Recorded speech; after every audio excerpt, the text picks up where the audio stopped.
Ukraine's largest nuclear power plant has been disconnected from the country's power grid for the first time in its history. The brief disconnection has led to large-scale power outages in nearly all the Russia-occupied cities of southern Ukraine. The International Atomic Energy Agency is trying to negotiate a visit to the plant by its experts to verify its safe operation. And the French President Emmanuel Macron and the IEA Director General had a meeting in Paris to discuss the situation at the Zaporizhzhia nuclear power plant. The head of the United Nations agency saying that an agreement on a visit could be reached within days. We have to determine exactly the terms of the mission, what we are going to be doing there with my experts when we get there. This is what is taking a little bit of time. What's important, and you said it as well, I think now there is general recognition that we need to be there. We need to be there soon. Kyiv accepts it. Moscow accepts it. We need to go. And we are going to be there, hopefully, very, very soon. Is very soon days or weeks? Days. The nuclear power plant provides 1/5 of Ukraine's electricity. The power is generated to more than 4 million homes. It has been occupied by the Russian forces for months. The complex has 6 reactors, but only 2 are operational. According to the Ukrainian Energy Agency, the plant was still able to generate power to meet its own needs and keep essential systems working safely. The agency blamed the Russians for shelling key infrastructure around the plant that led to its complete disconnection from the power grid. The Ukrainians and the Russians have traded blame over who is responsible.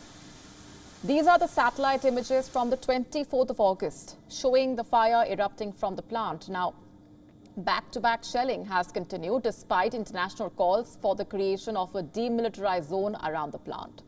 The most recent shelling has hit infrastructure outside the plant, and 3 of the 4 communication lines from the facility to the grid were damaged in recent days.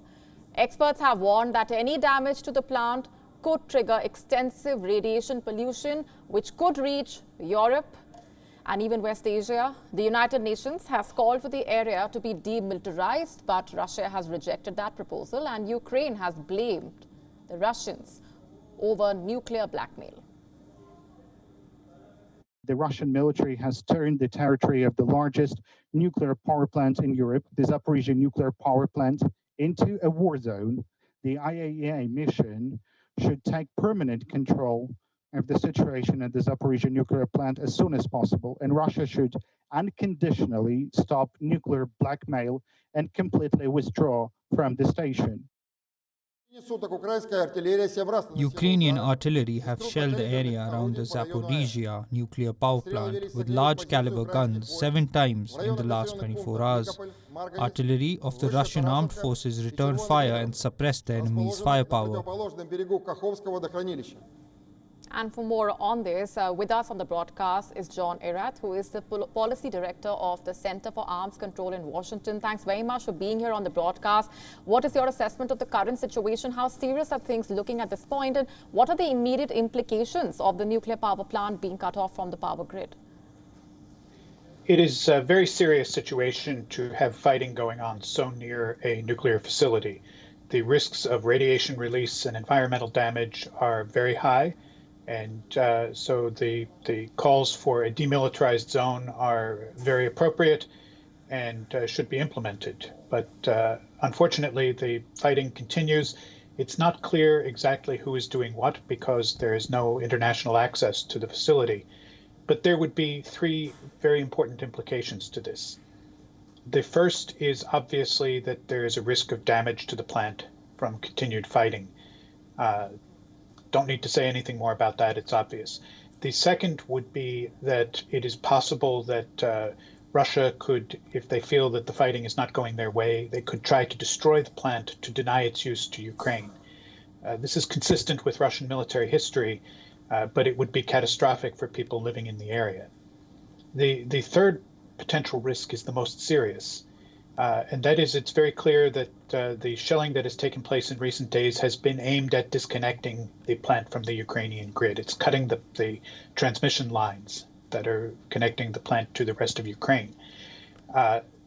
This is most likely an effort to deprive Ukrainian people of the energy that comes from this plant, which is something like 20% of all of the electricity in Ukraine. It's taking place right now because the seasons are turning. Winter will be here in a few months, and it will be a very severe winter, typical in that part of the world. So Russia is weaponizing winter to potentially starve or freeze to death thousands of Ukrainian civilians.